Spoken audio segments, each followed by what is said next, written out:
Hello students, how are you? તમને ખબર હશે કે આપણે એક નવી સિરીઝ શરૂઆત કરી છે અને એ છે ગુજકેટના અથવા ગુસ્સેટના પેપરો. 2006 થી માંડીને બાકીના બધા પેપરોને આપણે આ સિરીઝમાં સામેલ કરીશું. અત્યારે તો 2006 થી સ્ટાર્ટ કરીને 2020 સુધીની વાત કરીએ છીએ. ભવિષ્યમાં 2021 નું પેપર આવશે તો 21 ના પેપરને પણ સોલ્યુશન આપીશું. એટલે ભવિષ્યમાં તમારી સાથેના બીજા જો કોઈ છોકરાઓ 12મા સાયન્સમાં આવે તો તેને પણ પ્રિફર કરજો કે તું આ ચેનલને સબસ્ક્રાઇબ કરીશ તો તને કેમિસ્ટ્રીની બાબતમાં ચિંતા જેવું કદાપી રહેશે નહીં. બરાબર? ચલો ધ્યાન આપો. ગઈ વખતે આપણે ગુસ્સેટના પેપર 2013 ની શરૂઆત કરી હતી. એનું લેક્ચર 1 લીધું હતું. આજે લેક્ચર 2 સ્ટાર્ટ કરીએ છીએ. બરાબર? હવે એક બીજી વસ્તુ તમને કહી દઉં અહીંયા કે આપણે જે પેપર કરાવડાવીએ છીએ તો શું તમને આ જ પેપર પૂછવાના છે? ના. તો પછી આ પેપર કરવાનો મતલબ શું? તો પેપર કરવાનો મતલબ એ છે કે આના જેવા બીજા ક્વેશ્ચન્સ પૂછાય તો આપણને સરળતાથી આવડે. બીજી વાત મેં અગાઉ પણ તમને કહેલી છે કે જ્યારે હું પેપર સોલ્યુશન કરાવતો હોઉં છું તો માત્ર એક ક્વેશ્ચનને સોલ્વ કરાવતો નથી, એની સાથે એના રિલેટેડ ઘણા બધા ક્વેશ્ચન્સ આવી શકે છે. અને એટલા માટે જ્યારે હું 15 MCQ કરાવતો હોઉં તો એની પાછળ બીજા 15 થી 20 MCQ છુપાયેલા પડ્યા હશે. મેં જે 20 MCQ કરાવડાયેલા હશે તો બીજા 25 MCQ ની પાછળ છુપાયેલા પડ્યા હશે. તો તમારે સમજી લેવાનું કે 20 MCQ એટલે કે તમારા 45 MCQ 40 MCQ થઈ ગયા. ઓકે, ચલો ધ્યાન આપો. ક્વેશ્ચન છે આપણી પાસે, નીચેના પૈકી કયા જલીય દ્રાવણનું બાષ્પ દબાણ નિયત તાપમાને સૌથી વધુ હશે? બાષ્પ દબાણ વધુ ક્યારે હોય? કોન્સેપ્ટ ક્લિયર કરાવી દઉં એટલે આ સિવાયનો કોન્સેપ્ટ હોય તો પણ તમને આવડે. ક્યારે બાષ્પ દબાણ વધુ હોય અને ક્યારે બાષ્પ દબાણ ઓછું હોય એનો કોન્સેપ્ટ જો તમને ક્લિયર હોય તો આ નહીં, આના જેવા કોઈ પણ પ્રશ્ન તમને પૂછે તો તમને આવડે. બરાબર? તો ધ્યાન આપી લઈએ. બાષ્પ દબાણ શું છે તે અહીંયા મારી પાસે એક દ્રાવણ છે. પેલા માત્ર દ્રાવણની વાત નથી કરતો, માત્ર દ્રાવક એની વાત કરું છું. ઉદાહરણ લઉં છું પાણી. આ પાણીની બાષ્પ અહીંયા છે અને પાણીની બાષ્પ અહીંયા છે અને આ પાણીની બાષ્પ નિયત તાપમાને જે દબાણ ઉત્પન્ન કરે તે દબાણને પાણીનું તે તાપમાન માટેનું બાષ્પ દબાણ કહેવાય. હવે જો અંદર હું દ્રાવ્ય પદાર્થ ઉમેરું તો દ્રાવ્ય પદાર્થ થોડી જગ્યા રોકે, ફરી થોડી દ્રાવ્યનો કણ, તો આ રીતે દ્રાવ્યના કણ જગ્યા રોકે. પરિણામે પહેલા જેટલી ખુલ્લી સપાટી હતી એટલી ખુલ્લી સપાટી હવે થતી નથી. ટૂંકમાં દ્રાવ્યના કણ આવવાના કારણે ખુલ્લી સપાટી ઘટે, પરિણામે બાષ્પનું પ્રમાણ ઘટે, માટે બાષ્પ દબાણ ઘટે. તો અગત્યનો પોઈન્ટ યાદ રાખીશું કે જો દ્રાવણમાં કણ સંખ્યા વધે, દ્રાવણમાં કણ સંખ્યા વધે તો બાષ્પ દબાણ ઘટે. બોલો ક્લિયર? તો જોઈ લઈએ ક્યાં કેટલા કણ મળે છે તે. હવે કણ માટે શું જોવાનું?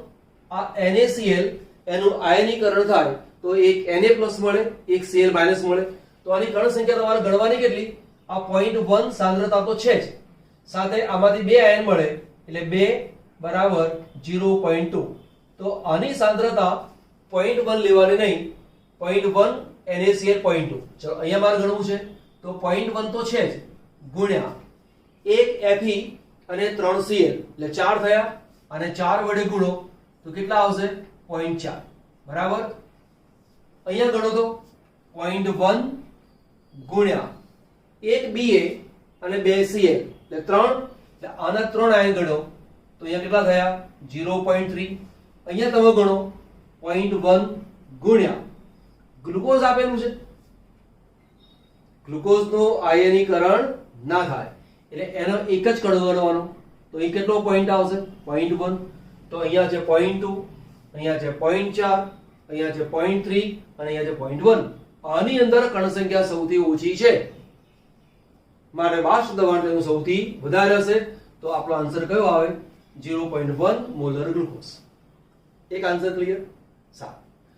આ જ વસ્તુ તમને પૂછે ચડતો ક્રમ ઉતરતો ક્રમ, તો તમને એક ક્વેશ્ચન તો થઈ ગયો, સાથે બીજું ચેક કરી લઈએ આપણે. બાષ્પ દબાણનો ચડતો ક્રમ જણાવો. તો બાષ્પ દબાણના ચડતા ક્રમમાં શું કરીશું? જેમ કણ સંખ્યા ઓછી તેમ બાષ્પ દબાણ વધારે. તો કણ સંખ્યા સૌથી ઓછી કોની છે? આનું બાષ્પ દબાણ સૌથી વધુ, એટલે ડી નું બાષ્પ દબાણ સૌથી વધારે. હવે આ 0.1 છે, બરાબર? આ 0.1, એનાથી ઓછું કોણ? તો 0.2. એટલે 0.2 વાળું કોણ છે? એ. એનાથી ઓછું કોણ? 0.3 એટલે કે સી. એનાથી ઓછું કોણ? એટલે કણની સંખ્યા વધારે માટે અહીં આવશે બી. તો બાષ્પ દબાણનો ચડતો ક્રમ બી કરતા સી વધારે, સી કરતા એ વધારે, એ કરતા ડી વધારે. ક્લિયર? કરાવડાવ બીજા MCQ? ઓકે, ચલો બીજા MCQ કરાવડાઈએ. યાદ રાખજો કે જો કણ સંખ્યા વધે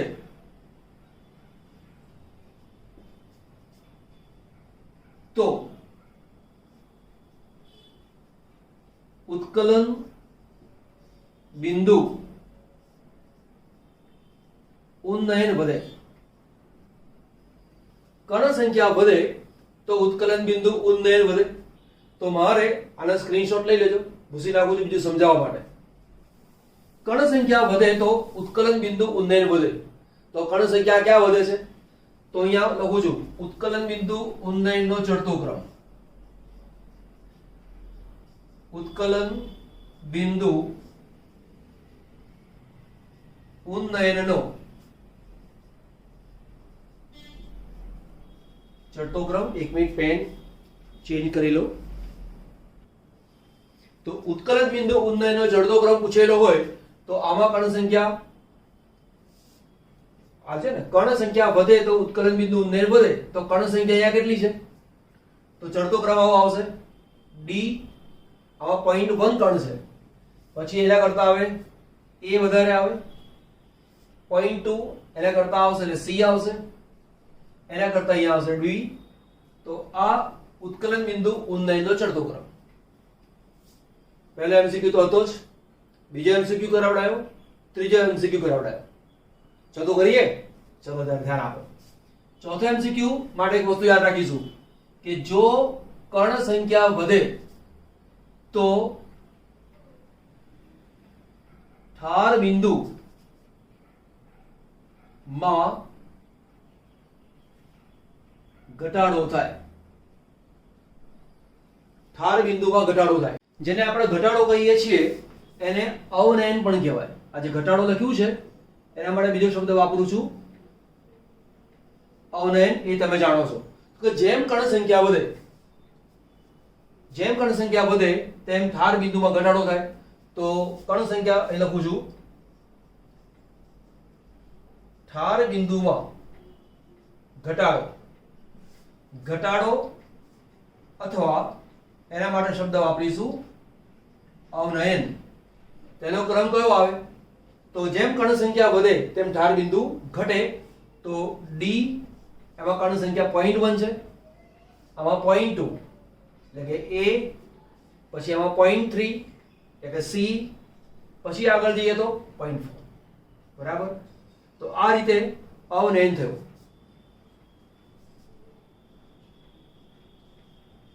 ઠાર બિંદુ નો ઉતરતો ક્રમ એવું પૂછે તો પણ જવાબ આ જ. હવે આના સિવાય ઘણા બધા ક્વેશ્ચન બને છે. અત્યારે એટલા માટે લેતો નથી કે આ જગ્યા મારી પૂરી થઈ ગઈ, પહેલેથી લખી નાખેલું છે, પણ હજી ઘણા બધા પેપર્સને આપણે સોલ્વ કરવાના છે અને એ પેપર્સને જેમ જેમ સોલ્વ કરતા જઈશું તેમ તેમ આપણને વધુ આવડતું જશે. મારી સાથે રહેજો, બરાબર? ચલો બીજો ક્વેશ્ચન છે આપણી પાસે. કયું દ્રાવણ આદર્શ છે? તો બેન્ઝીન વત્તા ટોલ્યુઇન એ દ્રાવણ આદર્શ છે. તમને આદર્શ દ્રાવણના ઉદાહરણો મળે હોવા જોઈએ. આ થોડાક છે અહીંયા, બીજા ઉદાહરણ લખું છું. આદર્શ દ્રાવણો. આદર્શ દ્રાવણોની અંદર એક તો બેન્ઝીન વત્તા ટોલ્યુઇન તો છે જ, બીજું લખું છું n-હેક્ઝેન વત્તા n-હેપ્ટેન. ત્યાર પછી છે ક્લોરોબેન્ઝીન પ્લસ બ્રોમોબેન્ઝીન. ત્યાર પછી લખીશું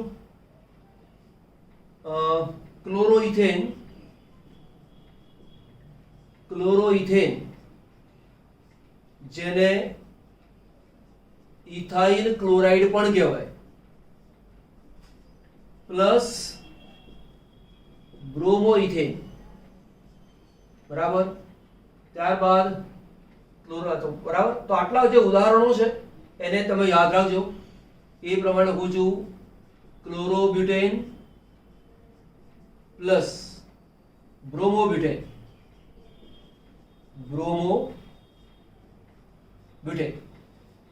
બરાબર.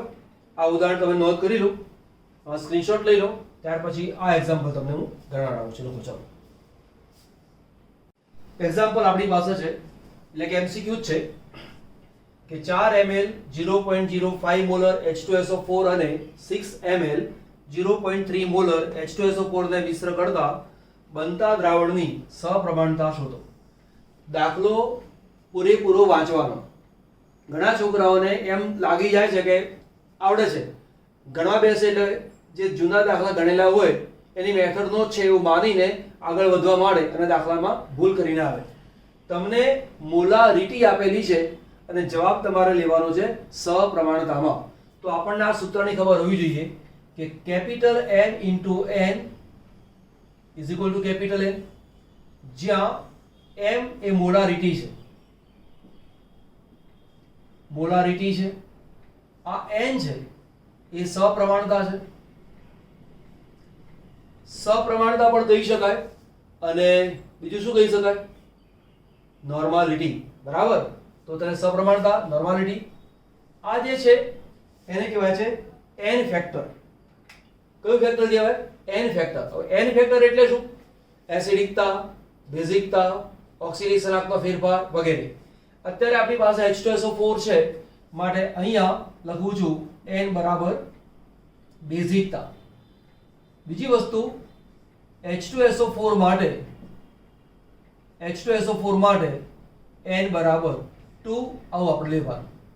પદાર્થનું પૂરેપૂરું આયનીકરણ થાય છે તેવું માનીને આપણે કામ કરીએ છીએ. બરાબર. નહીં તો H2SO4 માં શું થાય કે H2SO4 આપેલો હોય તો તેનું આયનીકરણ H પ્લસ HSO4 માઇનસ તરીકે પણ થઈ શકે અને 2H પ્લસ SO4 minus 2 આ રીતે પણ થઈ શકે. એટલે જો આ રીતે થતું હોય તો અહીંયા n બરાબર 1 લેવાનું. આ રીતે આયનીકરણ થતું હોય તો n બરાબર 2 લેવાનું. તો પૂર્ણ આયનીકરણ થાય છે એટલે કે આ સમીકરણ છે એવું માનીને જ આપણે કામ કરીએ છીએ. બરાબર. કોઈ સ્પષ્ટ માહિતી આપેલી ના હોય તો આપણે આ પ્રમાણે જવાનું. તો અહીંયા આપણી પાસે બે દાખલા છે. પહેલી વાત તો આ જે મોલારિટી આપેલી છે એને આપણે સપ્રમાણતામાં ફેરવી દઈએ. તો 0.05 મોલર H2SO4 માટે તમારે પરીક્ષામાં એમસીક્યુ ગણવાના હશે તો ફટાફટ થશે, પણ અહીંયા મેથડ સમજાવી દઉં છું કે એનો કોન્સેપ્ટ શું છે તે. અહીંયા m into n is equal to capital N. m 0.05 n બરાબર 2 is equal to n 0.1 is equal to n. તો આ જે દ્રાવણ છે એની સપ્રમાણતા કેટલી છે? 0.1.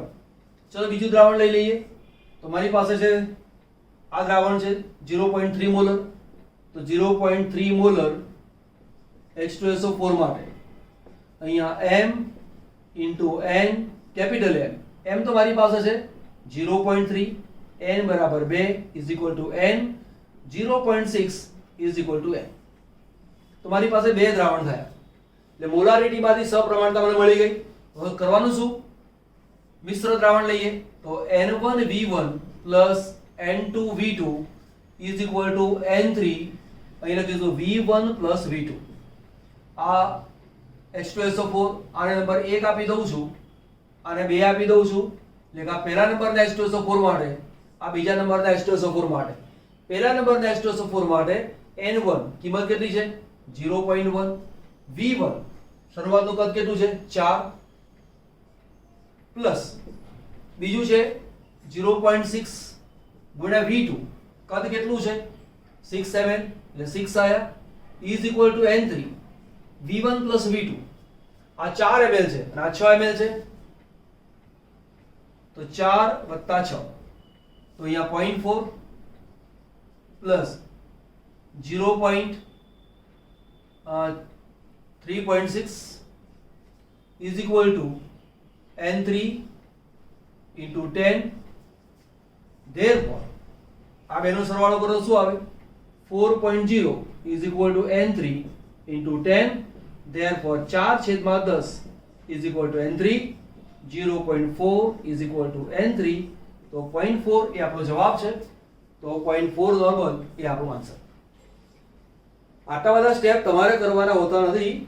આ તો દાખલો ન આવડતો હોય એને ગણવા માટે, પણ એકવાર આવા દાખલાની પ્રેક્ટિસ પડી ગઈ હોય. હવે જો આ એક એક્ઝામ્પલ કરાવડાયો, પછી અહીંયા મોલારિટી બદલી નાખે, આ કદ બદલી નાખે, એની સાથે કોઈ આપણે લેવા દેવા છે નહીં. આપણે તો મેઇન કોન્સેપ્ટ પકડી લેવાનો કે મોલારિટી આપેલી છે, જવાબ તમારે સપ્રમાણતામાં શોધવાનો છે, તો મોલારિટીને સપ્રમાણતામાં ફેરવવી પડે. પછી બે દ્રાવણને મિશ્ર કરીએ છીએ તો આ સૂત્રની ખબર હોવી જોઈએ કે આ સૂત્ર પ્રમાણે કામ કરવું જોઈએ. બરાબર? ચલો નોટ ડાઉન કરો.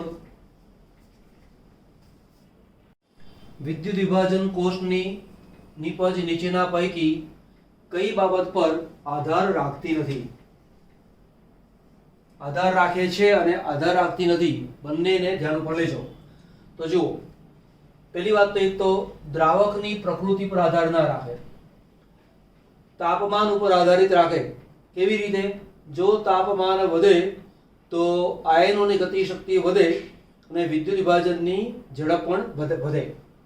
વિદ્યુત ધ્રુવની પ્રકૃતિ, સક્રિય વિદ્યુત ધ્રુવ વાપરો તો નિપજ જુદી મળે અને નિષ્ક્રિય વિદ્યુત ધ્રુવ વાપરો તો નિપજ જુદી મળે.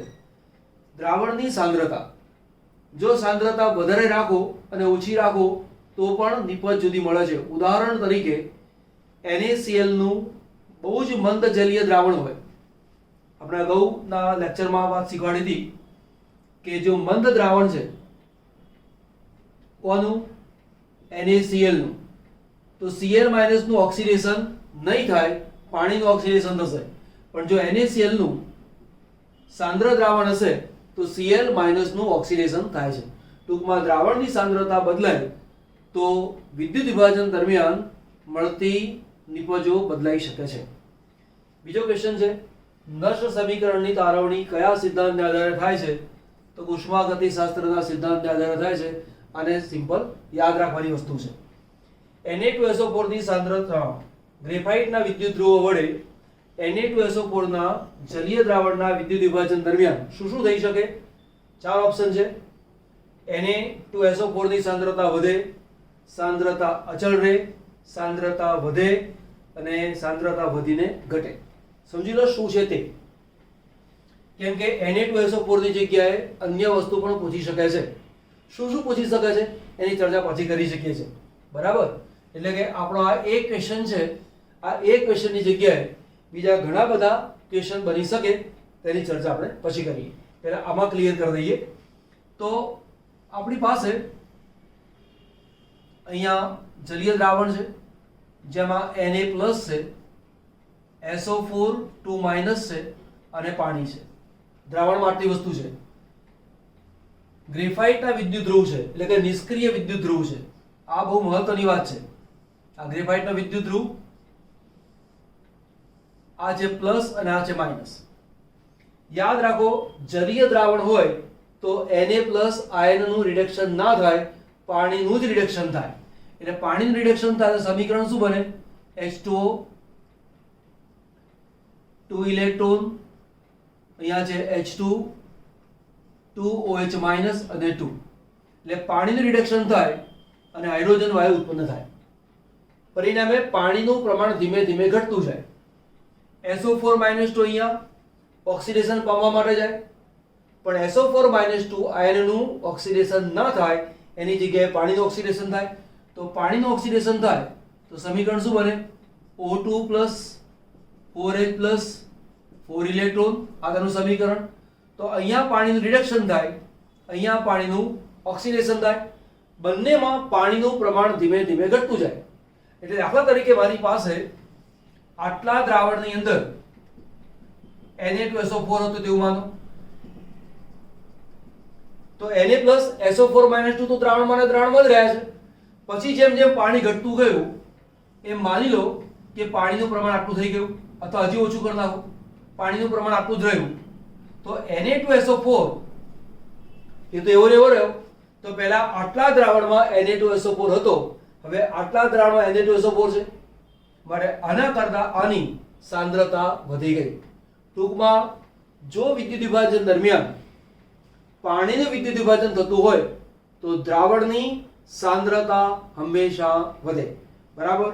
હવે Na2SO4 ની જગ્યાએ બીજા કયા કયા આપી શકે તો ધ્યાન આપી લો. કોનું કોનું રિડક્શન ના થાય, કોનું કોનું ઓક્સિડેશન ના થાય, આ મેઇન કોન્સેપ્ટ છે. તો આની જગ્યાએ કયા કયા આપી શકે તો જુઓ, Na+ ની જગ્યાએ તમને K+ આપ્યો હોય, તમને સીઝિયમ પ્લસ આપેલો હોય, આનું રિડક્શન ના થાય. લિથિયમ પ્લસ રિડક્શન ના થાય. લિથિયમ, સોડિયમ, પોટેશિયમ, રૂબિડિયમ, આનું રિડક્શન ના થાય. ઋણ આયનમાં શું લેવાનું? ઋણ આયનમાં SO4-2 આપેલો હોય, ઓક્સિડેશન ના થાય. NO3-1 આપેલું હોય, ઓક્સિડેશન ના થાય. તે ઉપરાંત ધન આયનમાં બીજા કયા કયા આવે તો Mg2+ પણ આવી શકે, Ca2+ પણ આવી શકે, Al3+ પણ આવી શકે. આવા આયન આવી શકે. બરાબર. તો અહીંયા કેટલા બધા ક્વેશ્ચન થઈ ગયા. આ એક જ ક્વેશ્ચન છે, આ જ પૂછાય એવું નહીં. મેં અગાઉ કહ્યું હતું જે આપણે કામ કરીએ છીએ એનું એ જ પૂછાય એવું નથી હોતું. કોન્સેપ્ટને ક્લિયર કરો. જેટલો કોન્સેપ્ટ તમારો ક્લિયર એટલું તમારું કેમિસ્ટ્રી પાકું. બરાબર. મારા વર્ષોના અનુભવનો નિચોડ એનો લાભ તમને મળી રહ્યો છે, આ વાતનું સ્મરણ રાખજો. ગમે તો પાછું પેલું લાઈક કરજો, સબસ્ક્રાઇબ પણ કરવાનું, કોમેન્ટ બી કરવાની. જો સાહેબ તમે જે સમજાયું મને ગમ્યું તો તમને ગમતું હોય તો લખવાનું, અમને બી ગમશે. બરાબર. ચલો નોંધ કરો. બીજા MCQ લઈએ આપણે. ક્વેશ્ચન આપણી પાસે છે 1, 2 અને 3, અને આ ત્રણે ત્રણ ક્વેશ્ચન P વિભાગના તત્વોના છે. એક ચેપ્ટર સાથે લઈએ તો વધુ યોગ્ય રહે એ રીતે ત્રણ ક્વેશ્ચનને સાથે લીધા છે. ક્વેશ્ચન છે નીચેનામાંથી કઈ પ્રક્રિયામાં નાઇટ્રોજન મોનોક્સાઇડ વાયુ મળે? નાઇટ્રોજન મોનોક્સાઇડ એનું સૂત્ર શું આવે? NO. બરાબર. એને નાઇટ્રિક ઓક્સાઇડ પણ કહેવાય. હવે આ જે ત્રણ સમીકરણ આપેલા છે એમાં આ બે જે છે એમાંથી N2O વાયુ ઉત્પન્ન થાય, જ્યારે આ જે છે તેની અંદરથી NO વાયુ ઉત્પન્ન થાય. આ વસ્તુ યાદ રાખજો. 10 થી 30% HNO3 આપેલો હોય તો NO ઉત્પન્ન થાય. ત્રણે ત્રણની અંદર CuNO3 ટ્વાઇસ તો ઉત્પન્ન થાય જ, એ ત્રણે ત્રણમાં ઉત્પન્ન થાય. પ્લસ H2O એ પણ ત્રણે ત્રણમાં ઉત્પન્ન થાય. કાર્બન HNO3 સાથેની પ્રક્રિયા છે. યાદ રાખો, કાર્બન આપેલો હોય અથવા કાર્બનની સાથે કોઈ કાર્બન હોય કાં તો કોઈ અધાતુ હોય, કાર્બન, ફોસ્ફરસ, સલ્ફર, અને એની HNO3 સાથેની પ્રક્રિયા થાય તો ત્યાં NO2 ગેસ ઉત્પન્ન થાય. C છે તો CO2 ઉત્પન્ન થાય. જો P4 હોય તો H3PO4 ઉત્પન્ન થાય, અને S હોય તો H2SO4 ઉત્પન્ન થાય. બરાબર. આ બરાબર યાદ રાખજો. નીચેનામાંથી કયા પદાર્થોની જોડ એમોનિયા ઉત્પાદનની હેબર વિધિમાં પ્રવર્ધક તરીકે વપરાય છે? પ્રવર્ધક એટલે શું? ઉદ્દીપકના કામની અંદર મદદરૂપ બનનાર પદાર્થ. ઉદ્દીપકનું કામ શું? પ્રક્રિયા વેગને વધારવાનું. તો એ કામની અંદર મદદરૂપ બને એ પદાર્થને પ્રવર્ધક કહેવાય, અને એ છે K2O અને Al2O3. એ તમારે યાદ રાખવાનું. નીચેના પૈકી કયો ઓક્સી એસિડ શક્ય નથી? અને બરાબર યાદ રાખવાનું. અત્યારે અગાઉના વિડીયોમાં પણ સમજાયેલું છે, ફરીવાર કહું છું કે કયો ઓક્સી એસિડ, કોઈ વાર ઓક્સી એસિડની જગ્યાએ ઓક્સો એસિડ એવો શબ્દ પણ આપેલો હોય. બરાબર. તો આપણે કામ કરી લઈશું F, પછી છે Cl, પછી Br અને I. Cl માં બધા મળે HOCl, HOClO, HOClO2 અને HOClO3. કામ શું કરવાનું? HOCl પછી એક એક ઓક્સિજન વધારતો જાઓ, બરાબર. અહીંયા HOF મળે પણ આના જેવું ના મળે, આ પણ ના મળે, આ પણ ના મળે. એટલે અહીંયા શું છે? HOF2. એટલે જેમ કે HOClO2 છે એવું અહીંયા ના મળે. Br માં શું હોય? HOBr મળે પછી આ ના મળે, HOBrO2 મળે, HOBrO3 મળે. અહીંયા HOI મળે, આ ન મળે, HOIO2 મળે, HOIO3 આ મળે. તો આ કોઠાને બરાબર યાદ રાખવાનો, તમારે પાક્કો એને મોઢે કરી રાખવાનો, કેમ કે આમાંથી અનેક વાર MCQ પૂછાયેલા છે. આ પણ ક્યાં NO વાયુ ઉત્પન્ન થાય અને ક્યાં N2O વાયુ ઉત્પન્ન થાય, અને ટેક્સ્ટબુકના P વિભાગના તત્વોના ચેપ્ટરમાં આ આપેલું છે, એને બરાબર તમારે યાદ રાખવાનું. આ એક પદાર્થ આપેલો છે અને તેનું IUPAC નામ આપણે લખવાનું છે. તો સૌથી પહેલા તો આને સાદા સ્વરૂપમાં ફેરવી દઈએ. તો પહેલું આ છે CH3, ત્યાર પછી આ છે C, એની સાથે H, double bond C, C ની સાથે એક H છે માટે CH, પછી છે C, એની સાથે બે H છે એટલે CH2 અને પછી આવ્યો Cl, બરાબર. અથવા CH2Cl સળંગ લખી નાખો તો પણ ચાલે. સારામાં સારી મેથડ IUPAC આપવા માટેની આ છે. આ સ્ટ્રક્ચર આપેલું હોય તો તેને આ સ્વરૂપમાં ફેરવી દો. હવે નામ આપતી વખતે બે કામ કરી લઈએ. અહીંયા નંબર આપો 1, આ 2, 3 અને 4. એ જ રીતે એકવાર 1 અહીંયા આપો, 2 અહીંયા આપો, 3 અહીંયા આપો અને 4 અહીંયા આપો. બંને રીતે કામ કરી જોઈએ. જેમ કે આપણે આ રીતે નંબર આપવો છે તો 1 2 3 4 કાર્બન છે, ચોથા કાર્બન ઉપર Cl છે એટલે 4 ક્લોરો. 4 કાર્બનની રચના છે માટે બ્યુટ. 2 નંબર ઉપર ડબલ બોન્ડ છે એટલે બ્યુટ 2 ઇન, તો નામ શું થાય? 4 ક્લોરો, 4 ક્લોરો બ્યુટ 2 ઇન, આવું નામ થાય. અને જો આ રીતે મારે નામ આપવું હોય તો આમથી નંબર આપે તો શું થાય? 1 ક્લોરો, 1 ક્લોરો. 2 નંબર ઉપર ડબલ બોન્ડ છે, 4 કાર્બનની રચના છે એટલે બ્યુટ 2 ઇન. હવે તમે જુઓ બ્યુટ 2 ઇન આમાં પણ આવે છે, બ્યુટ 2 ઇન આમાં પણ આવે છે, પણ અહીંયા 4 ક્લોરો છે, અહીંયા કોણ છે? 1 ક્લોરો. 4 કરતા 1 વધુ યોગ્ય છે અને એટલા માટે આ જે નામ છે એ વધુ યોગ્ય છે. માટે આપણો જે આન્સર છે એ 1 ક્લોરો બ્યુટ 2 ઇન. ક્લિયર? ઓકે. નીચેના કોષ્ટકમાં કોઈ એક પ્રક્રિયાના પ્રાયોગિક પરિણામો આપેલા છે, તે પરથી પ્રક્રિયા વિધિ નક્કી કરો. ક્રમ 4 રિએક્શન આપેલા છે, 4 ઓપ્શન આપેલા છે કે કાં તો SN1 પ્રક્રિયા છે, SN2 પ્રક્રિયા છે, ઇલેક્ટ્રોન અનુરાગી વિસ્થાપન પ્રક્રિયા છે અને એક ઇલેક્ટ્રોન અનુરાગી પ્રક્રિયા, અને અહીંયા છે ઇલેક્ટ્રોન અનુરાગી વિસ્થાપન વિધિ. પહેલા તો આપણી પાસે આવું ખબર હશે કે પ્રક્રિયા વેગ બરાબર શું થાય? K * R. અહીંયા છે ન્યુક્લિયોફાઇલ, અહીંયા આવે X અને અહીંયા આવે Y, બરાબર. પ્રક્રિયાકારક એટલે કે રિએક્ટન્ટ, ને રિએક્ટન્ટનો R મૂક્યો છે, ન્યુક્લિયોફાઇલનો N મૂકેલો છે. હવે તમારે બહુ મોટી ગણતરી કરવાની છે નહીં, કોઠા ઉપરથી જ નક્કી થાય કે આ કામ કેવી રીતે કરાય છે તે, એટલે બહુ ટેન્શન લેવાની કોઈ જરૂર નથી. પહેલા તો આ જે પ્રક્રિયા આપેલી છે એને ધ્યાન લો કે પ્રક્રિયાકારકની સાંદ્રતા 0.1 હોય, ન્યુક્લિયોફાઇલની સાંદ્રતા 0.1 હોય તો વેગની કિંમત આટલી આપેલી છે. આ સિમ્પલ વસ્તુ છે, આ આપણું બેઝિક છે. હવે તમે જો સેકન્ડ સ્ટેપ, ન્યુક્લિયોફાઇલની સાંદ્રતા અચળ રાખી છે પણ પ્રક્રિયાકારકની સાંદ્રતા બમણી કરી છે, તો આની સાંદ્રતા બમણી કરો છો તો આનો વેગ પણ બમણો થયો. તો આ વેગ જે બમણો થયો એમાં આ ન્યુક્લિયોફાઇલ ક્યાંય મદદરૂપ બનતો નથી, ક્યાંય અસર કરતો નથી. તો જે પ્રક્રિયા વેગ બમણો થયો તેનું કારણ ન્યુક્લિયોફાઇલ નથી, તેનું કારણ કોણ છે? આ છે. તો પ્રક્રિયાકારકની સાંદ્રતા બમણી થઈ તો પ્રક્રિયા વેગ બમણો થયો. એટલે જો પ્રક્રિયકની સાંદ્રતા બમણી થાય અને પ્રક્રિયા વેગ બમણો થાય તો તેનો મતલબ એવો થયો કે આનો પ્રક્રિયા ક્રમ 1 છે, એટલે કે x = 1 આવે.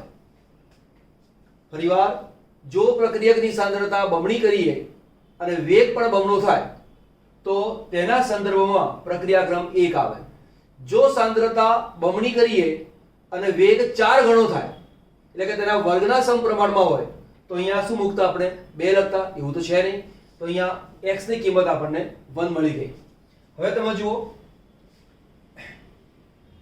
આ પોઈન્ટ 1 છે અને આ પોઈન્ટ 2 છે. સોરી, આ પોઈન્ટ 1 છે અને આ પોઈન્ટ 1 છે. તો અહીંયા પ્રક્રિયાકારકની સાંદ્રતા અચળ રાખી, એમાં કોઈ પણ જાતનો આપણે ફેર કરતા નથી.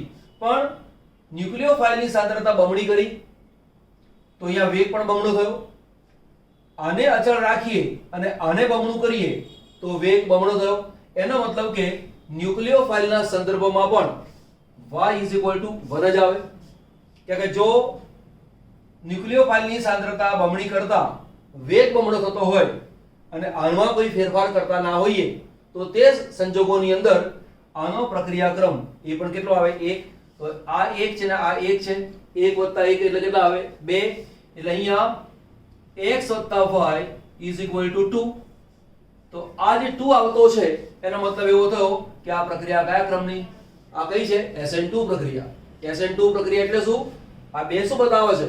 પ્રક્રિયા ક્રમ બતાવે છે. બરાબર? આના સંદર્ભમાં પ્રક્રિયા ક્રમ 1, આના સંદર્ભમાં પ્રક્રિયા ક્રમ 1, બેનો સરવાળો કરો SN2 માટે કઈ ક્રિયાવિધિ છે? SN2. બરાબર? SN1 માં શું આવે?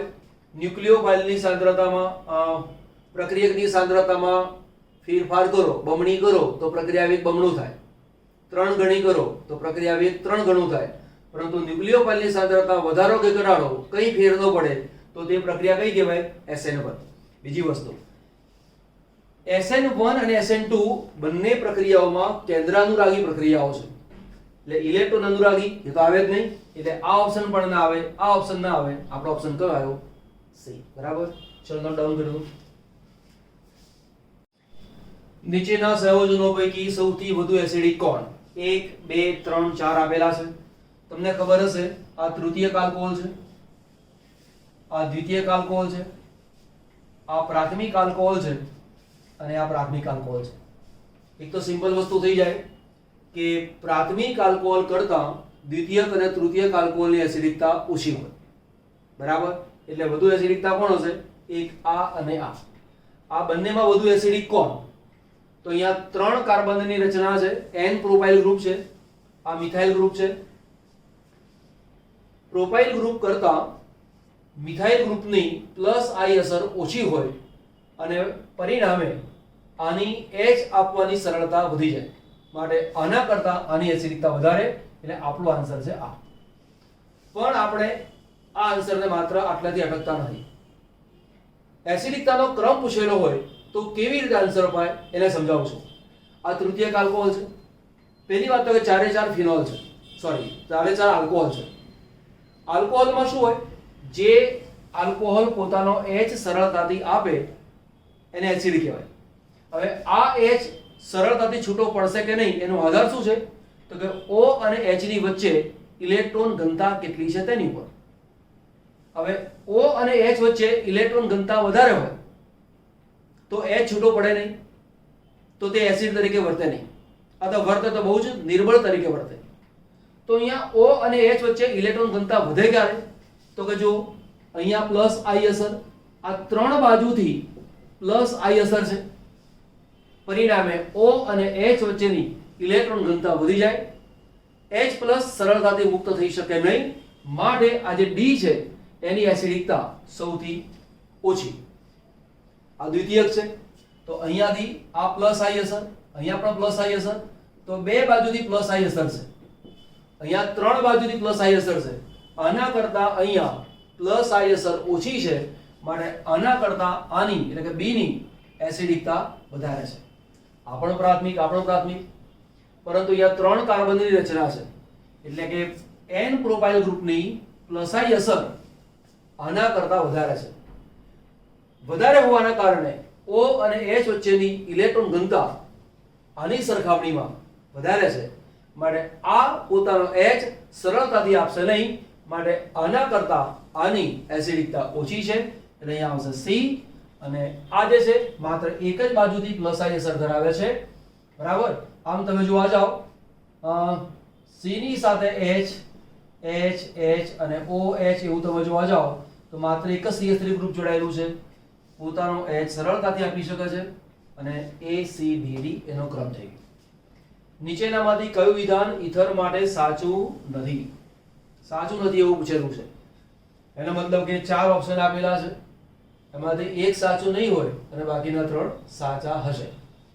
તો આન્સર તો ખબર છે, ચર્ચા પછી કરીએ આપણે, પણ પહેલા દરેકે દરેક પોઈન્ટ ક્લિયર કરી લઈએ.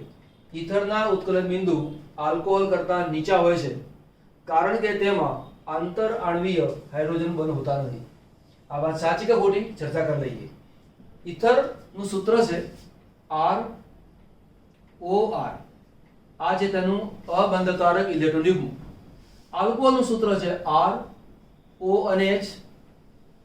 તો આ છે આંશિક ધનભારી, આ છે આંશિક ઋણભારી. હવે આના જો બીજો કોઈ આલ્કોહોલ લઈએ ROH, આ આંશિક ધનભારી, આ આંશિક ઋણભારી, તો આલ્કોહોલના HOR, આ છે આંશિક ધનભારી, આંશિક ઋણભારી, આ બેની વચ્ચે H બંધ બને છે. આ બેની વચ્ચે H બંધ બનતો હોવાને કારણે અહીંયા આકર્ષણ વધારે છે. જ્યારે ઈથરની અંદર ROR આમાં હાઇડ્રોજન છે જ નહીં, માટે આંતર આણ્વીય H બંધ બનતા નથી. માટે આની સરખામણીમાં આનું ઉત્કલન બિંદુ નીચું છે. તો આ પહેલું જે વાક્ય છે એ તો સાચું છે. ROH ની સાંદ્રતા H2SO4 સાથે યોગ્ય પરિસ્થિતિમાં પ્રક્રિયાથી ઈથર બને છે. તો એ વાત સાચી છે. યોગ્ય પરિસ્થિતિ એટલે શું સમજી લો. ઉદાહરણ તરીકે CH3 CH2OH એની પ્રક્રિયા સાંદ્ર H2SO4 અને 443 કેલ્વિન તાપમાન રાખો તો OH અહીંયાથી દૂર થાય, H અહીંયાથી દૂર થાય, એટલે OH અહીંયાથી ગયો, H અહીંયાથી ગયો, તો નિપજ મળે છે CH2 ડબલ બોન્ડ CH2, તો આલ્કીન બને. હવે યોગ્ય પરિસ્થિતિમાં બીજું શું કરીએ? જો અહીંયા સાંદ્ર H2SO4 રાખીને 413 કેલ્વિન તાપમાન રાખો તો શું થશે? આના બે મોલ પ્રક્રિયામાં ભાગ લે. CH3 CH2OH ફરીવાર HO CH2 CH3 અહીંયાથી આ દૂર થઈ જાય તો સૂત્ર શું બન્યું? CH3 CH2O CH2 CH3, તો ઈથર બન્યું. તો કે યોગ્ય પરિસ્થિતિ એટલે કે આ યોગ્ય પરિસ્થિતિમાં ઈથર બની શકે છે. તો કે આ વાત પણ સાચી. ઈથર પાણી સાથે આંતર આણ્વીય H બંધ બનાવે છે, તેથી તે પાણીમાં દ્રાવ્ય છે. હવે જુઓ, ઈથર એટલે શું? ROR, આ તેનું અબંધકારક ઇલેક્ટ્રોન યુગ્મ. પાણીનું સૂત્ર H, આ રીતે બન્યું. આ છે આંશિક ધનભારિત, આ છે આંશિક ઋણભારિત. પાણીનો આંશિક ધનભારિત H ઈથરના અબંધકારક ઇલેક્ટ્રોન યુગ્મ સાથે H બંધ બનાવે છે. માટે ઈથરને પાણી સાથે આકર્ષણ છે, માટે ઈથર પાણીમાં દ્રાવ્ય થાય છે. તો આ વાત પણ સાચી. ઈથરનું સામાન્ય રીતે ઓક્સિડેશન અને રિડક્શન થતું નથી. તો આ વાત શું સાચું નથી?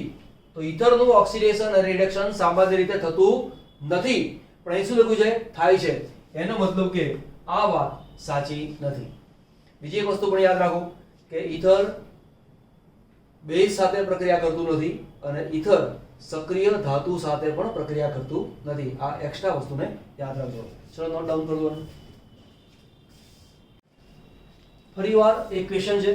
એક પ્રક્રિયા આપેલી છે, કે ની કિંમત આપેલી છે અને પ્રક્રિયાનો ક્રમ કેટલો.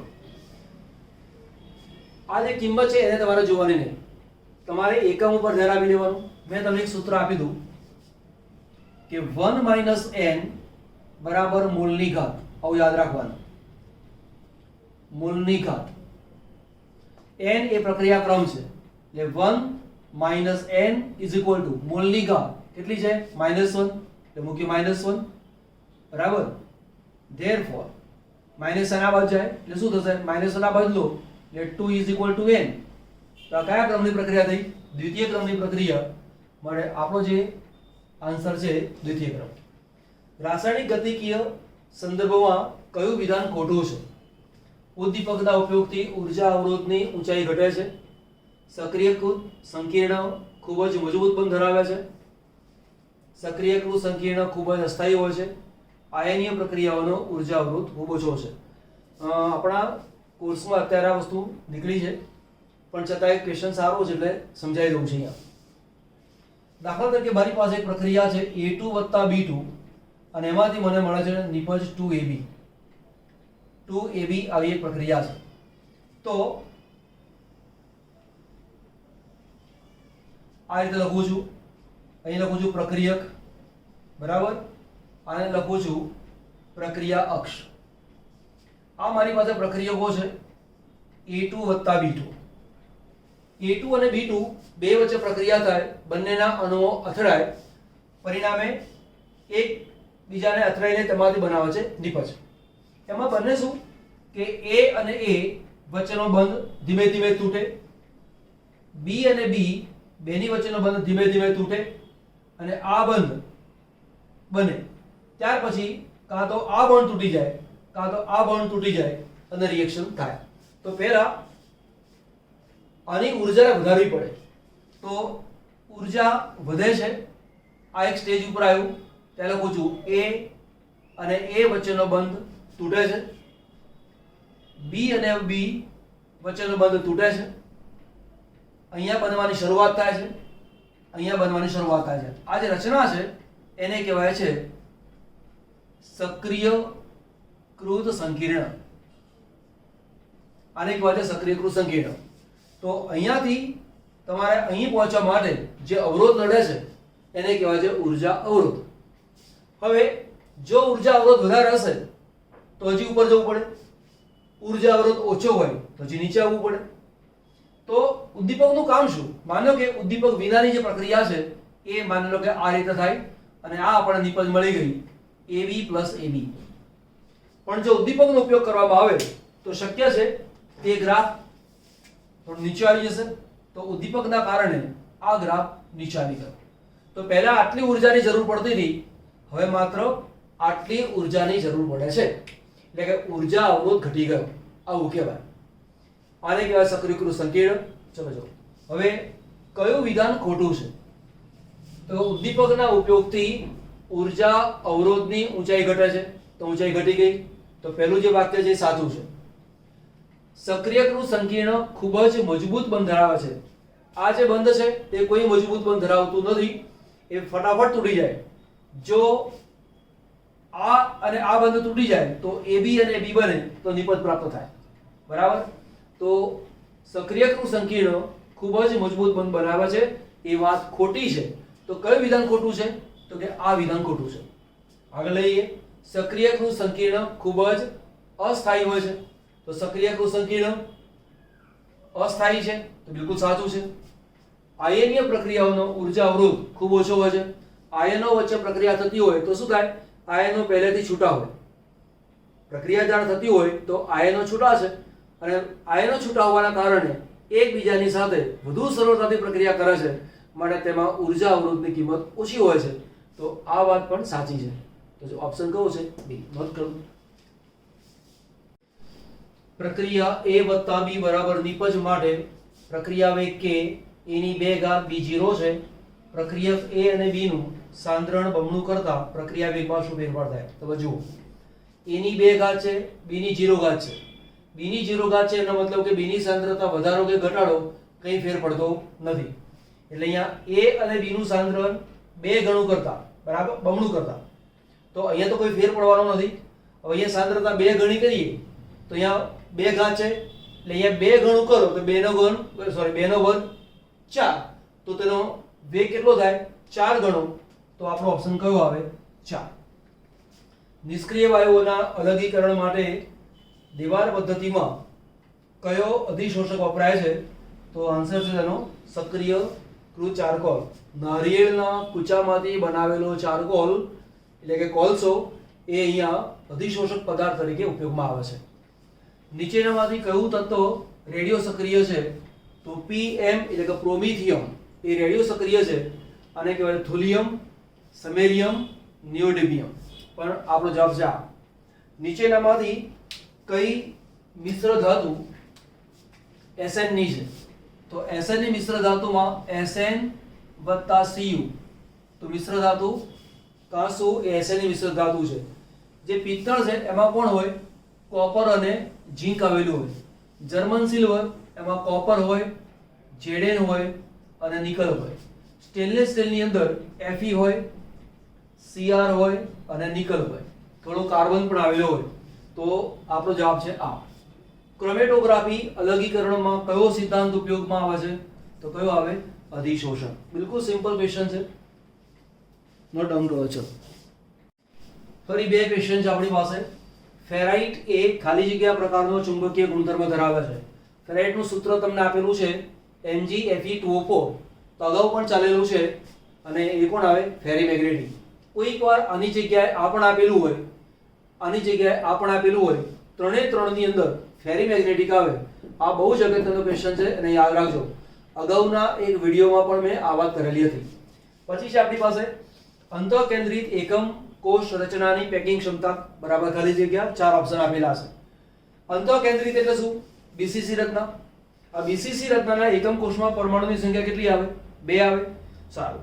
ગોળાનું કદ સૂત્ર ખબર છે 4/3 પાઈ r ક્યુબ. બે ગોળા છે એટલે 2 ગુણ્યા 4/3 પાઈ r ક્યુબ એટલે કે 8 4 ગુણ્યા 2 એટલે 8/3 પાઈ r ક્યુબ એવું થાય. છેદમાં ગોળાનું કદ છેદમાં ઘનનું કદ. ઘનનું કદ એટલે શું? a cube. પણ અંતઃકેન્દ્રિત માટે એટલે કે BCC માટે a બરાબર શું છે? 4/√3 * r. એનો ક્યુબ મૂકી દો.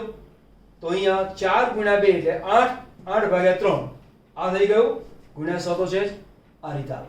તો જ્યાં અંતઃકેન્દ્રિત કરેલું છે ત્યાં તમે FCC માટે પણ આવી શકે. જો 4 8 100 એનો છેદ ઉડાડીને પણ આ કિંમત આવે છે. જેમ કે અહીંયા r ક્યુબ છે, અહીંયા r ક્યુબ છે, r ક્યુબ નીકળી જાય. એ રીતે પણ કિંમત મૂકી શકે. કોઈક વાર આ દરેકની કિંમત માર્ક r ક્યુબ કેન્સલ.